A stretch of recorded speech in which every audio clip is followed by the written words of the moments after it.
آدم ترسویی نیستم، واقعا نیستم.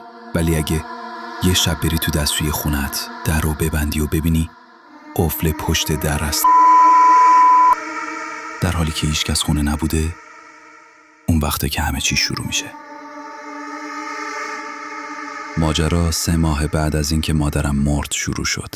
خونه قدیمیشو به ارث بردم. یه خونه آجری ساکت با فرشه سنگین قدیمی، پنجره‌هایی که کامل بسته نمیشن و یه بوی خاص مثل بوی کتابای خیس خورده تو زیر زمین.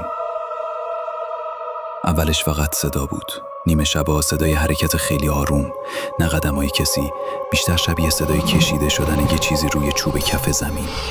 یه چیز نرم ولی سنگین، مثل پارچه‌ای که داره چیزی رو میپوشونه و آروم میکشیش. بار اول ساعت 3:07 صبح بیدار شدم. همین صدا.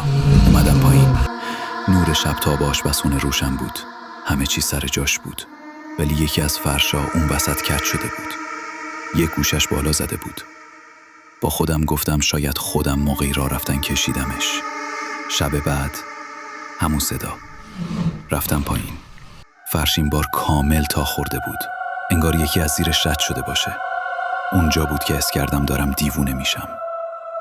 2 شب بعد ساعت 2:55 از خواب پریدم، ولی این بار صدای نفس کشیدن شنیدم. نه از بیرون، از داخل اتاقم.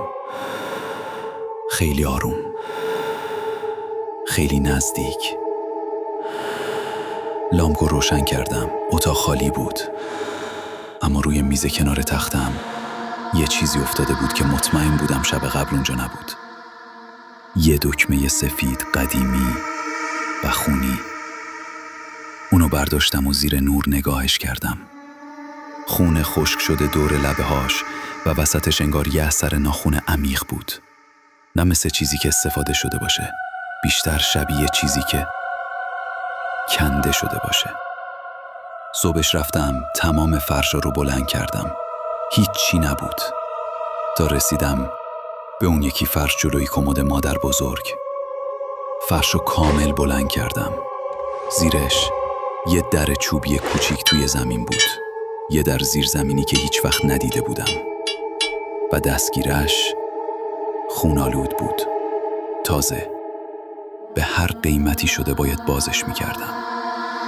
با یه دستکش در رو باز کردم. یه راه پله باریک پایین میرفت. نور موبایلم رو انداختم پایین. اول چیزی ندیدم، فقط دیوارای نم زده و یه صدای قطره‌ای که از لوله میچکید. ولی وقتی چند پله رفتم پایین، بوی تعفن مثل سیلی خورد تو صورتم و اونجا بود که دیدمش.